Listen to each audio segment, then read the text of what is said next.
Pero vamos ahora a otra cosa que sí toman, que es la profundidad aparente. Y vamos a estudiar ahora la imagen en un dioptrio plano, ¿cierto? En realidad hemos estado hablando de dioptrio plano y de la ley de Snell, pero ahora vamos a hablar de la imagen en un dioptrio plano para ver lo siguiente. Miren, profundidad aparente es el título. Miren lo siguiente, supongamos que acá hay un objeto que está debajo del agua. Supongamos que este medio es agua y este medio es aire. Bueno, ahí está, dice aire. Por supuesto, la superficie libre del agua naturalmente está horizontal y tenemos un que constituye un dioptrio plano, o sea, una superficie de separación de dos medios transparentes. Entonces, para mostrarle esto, yo quiero que vean lo siguiente. Acá abajo hay un objeto sumergido, un pez, por ejemplo, un pescado, lo que sea, un pez, un pescado cuando lo pesque, ¿no? Bueno, está en el punto P, ese objeto. Por supuesto, es iluminado por el sol, por lo tanto, reflejará su color característico, y esa luz va a venir hacia nosotros, hacia el ojo nuestro, el ojo nuestro. Entonces, nosotros podríamos decir lo siguiente acá.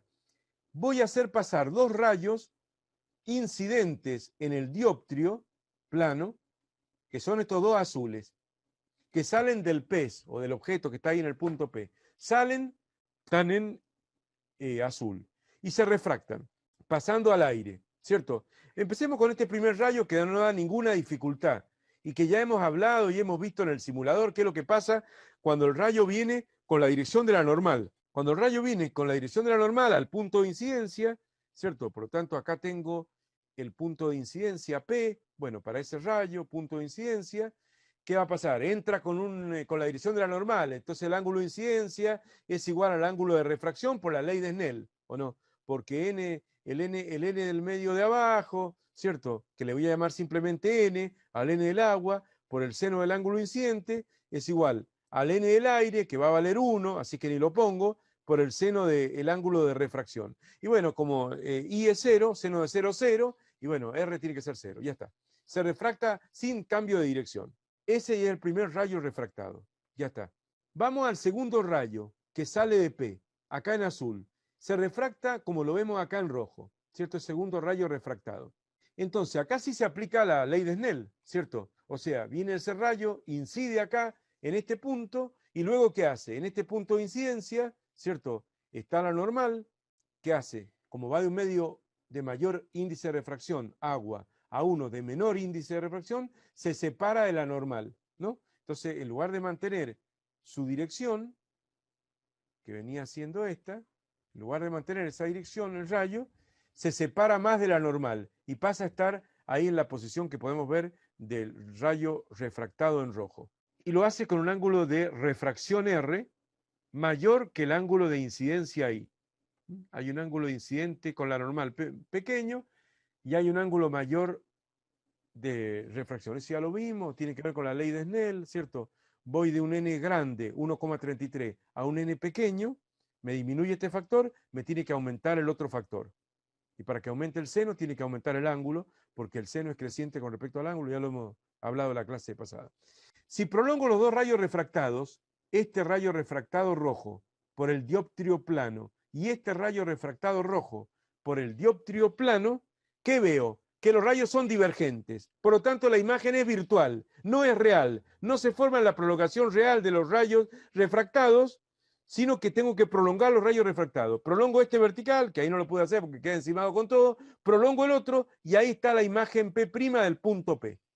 Entonces, lo que se dice, el punto P está a la profundidad real H, el punto P, que es el objeto. Y su imagen P', que es donde se cortan los dos rayos refractados en rojo, o la prolongación de los dos rayos refractados en rojo, P' está a una profundidad H'.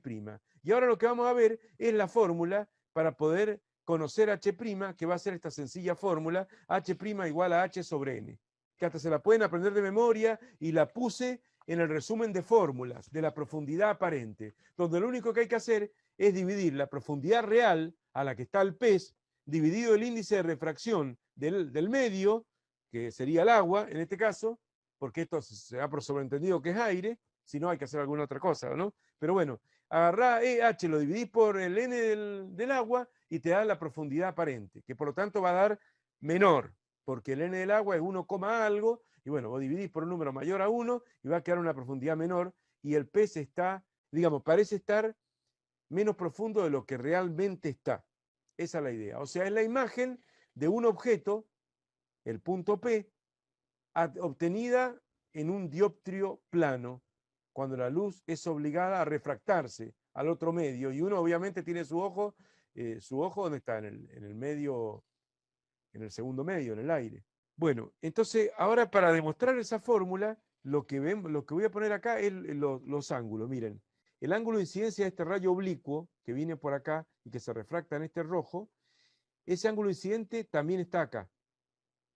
¿Por qué?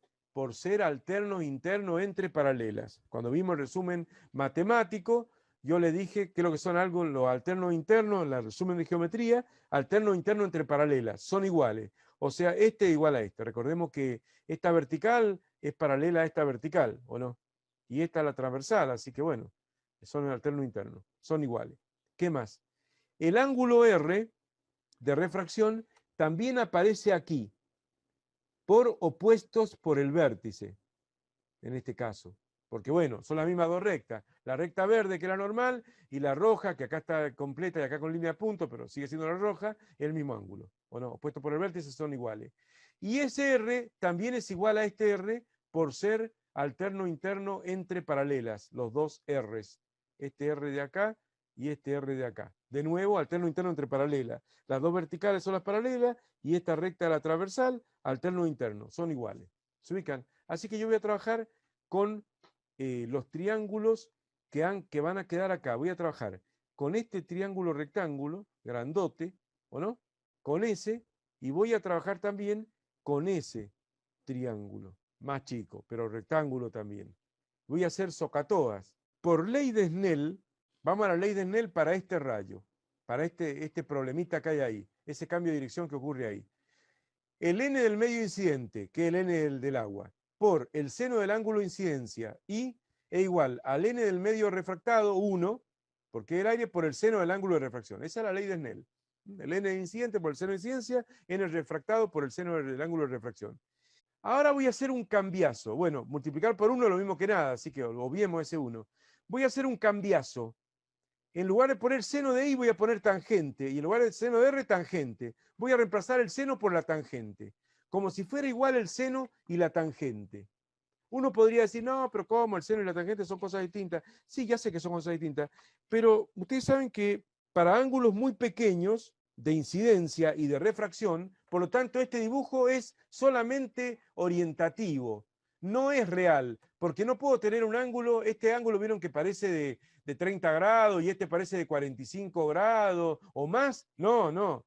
Todos van a ser de 8 grados. 8 grados si quiero estar en un 1%, menos de 1% de discrepancia. Y si le permito hasta 10 grados de ángulos de incidencia de refracción, o sea, tienen que ser rayos paraxiales, o sea, casi en la dirección de, bueno, acá no hay un eje, pero casi en la dirección de este suerte de eje, ¿o no? De esta normal. O sea, los rayos tienen que venir más o menos en esta dirección. 8 grados más, 8 grados menos. O para mantenerse menos del 1%. O se podría tolerar 10 grados, como habíamos hablado antes. 10 grados se puede tolerar. Ya lo calculé bien ayer. Hay un 1,5% de diferencia, no es mucho. Pero hasta 10 grados. O sea, que todas las conclusiones que saquemos ahora valen para el observador colocado por acá, ¿o no? O sea, el observador no puede estar ahí donde se observa ahora, valga la redundancia, ¿o no? El observador tiene que estar en esta zona, por acá tiene que estar el observador, por acá más o menos. O sea, uno tiene que estar observando esto con poco chiquito los ángulos. Chiquito I, chiquito R, chiquito todo, ¿o no? Si no, no se produce esto. Enseguida le voy a contar qué se produce si uno no lo mira así. Pero vamos por orden. Tienen que ser rayos paraxiales para poder reemplazar el seno por la tangente. Entonces, de esa manera, si el ángulo es pequeño, el seno es aproximadamente igual a la tangente. Entonces voy a poner tangente. N por tangente de I igual a tangente de R. Voy a agarrar una cosa acá, que no la puse acá, pero está 2 páginas más adelante. 2 páginas más adelante está demostrado que el seno y la tangente son muy parecidos. Miren, acá está representado gráficamente, acá está el origen de coordenadas. Bueno, acá arranca la función seno, la sinusoide, ¿ven? Hasta 90 grados llega acá y después empieza a disminuir y se arma la onda, la onda. Pero acá no me interesa, esa parte de la disminución no me interesa, porque yo voy a trabajar con ángulo entre 0 y 90, y ahora vemos que entre 0 y 10 nada más, ni siquiera 0 y 90, pero bueno, estoy en esa zona creciente de la función seno ahí en rojo, ¿o no? Vamos a borrar eso. Si yo trazo la función tangente, lo pueden hacer con el simulador, háganlo si quieren, si no me creen ahora. Acá está la función tangente, representada gráficamente, ¿ven?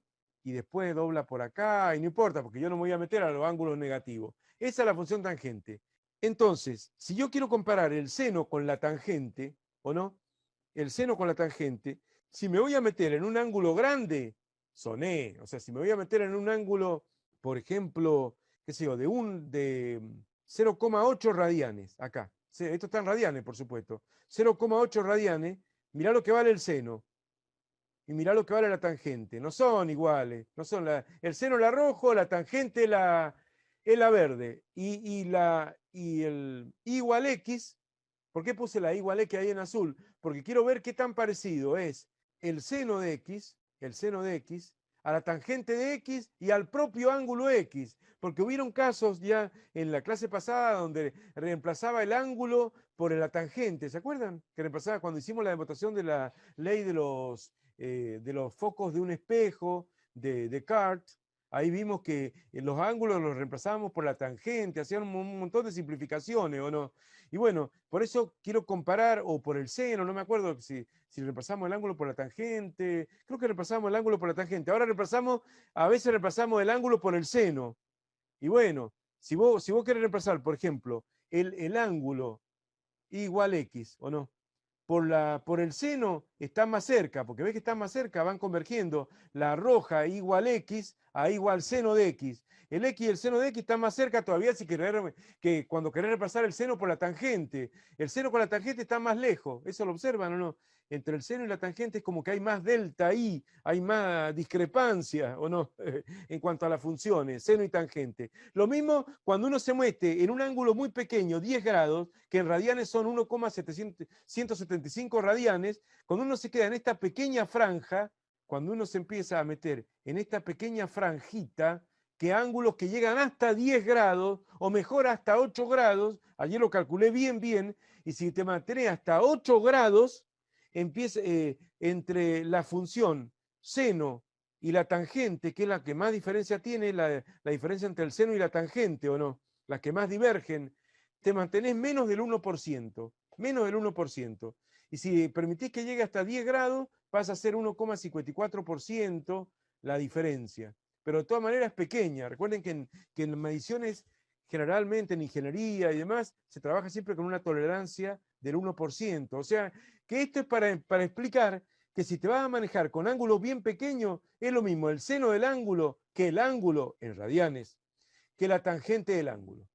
Para eso es todo este quilombo, ¿o no? Pero eso está un par de páginas más adelante. Pero ahora lo estoy usando. Ahora en este tema la varilla lo estoy usando. Estoy reemplazando no el ángulo por la tangente, sino el seno por la tangente, lo cual es un poquito más peligroso porque aparece un poco más de diferencia. No importa, pero ahí está. Bueno, sigamos. Vamos a la tangente de I, ¿cierto? He reemplazado el seno de la ley de Snell por la tangente. Ahora voy a la tangente de I.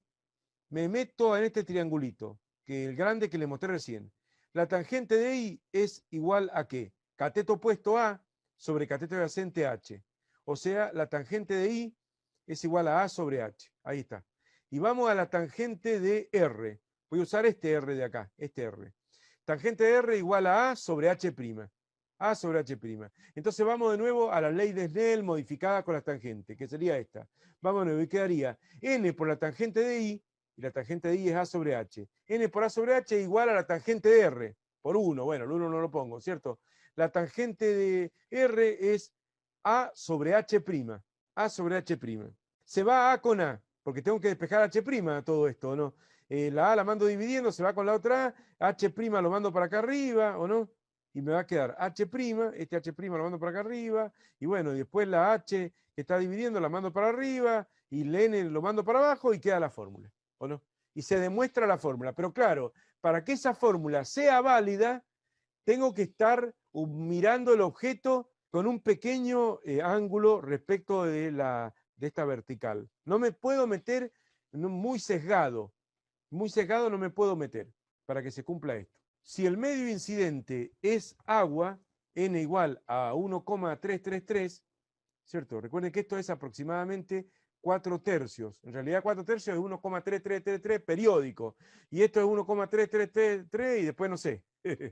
O después siguen los 3 o no sé lo que pasa después. Bueno, entonces si n, supongamos que n valga 4 tercios, digamos, como vos estás dividiendo, haciendo la profundidad real h dividido 4 tercios, es como decir h multiplicado por 3 cuartos, ¿o no? Y por lo tanto 0,75, que es 3 cuartos. O sea, que la profundidad aparente es la 3/4 parte de la profundidad real. O sea, si está a 1 metro de profundidad, vos lo ves a 75 centímetros de profundidad. Por supuesto, no está a escala esto, no está, acá parece que es menos de la mitad o no, H', pero no, eso no está a escala ni nada. Esta es la profundidad aparente, estos son los problemas de profundidad aparente, hay que usar esta fórmula. Si no quieren andar haciendo este análisis en el medio de la prueba, es para rayos paraxiales y la profundidad a la cual se observa ese objeto sumergido es menor que la profundidad real. Hay que dividir a H por el índice de refracción del medio donde está el objeto sumergido, al NS. Vamos a suponer que uno lo mira desde el aire. Y si no, bueno, tendría que poner los índices acá y volver a hacer las cuentas, ¿o no? Si hubieran otros medios. ¿Se ubican? Esa se llama fórmula de la profundidad aparente.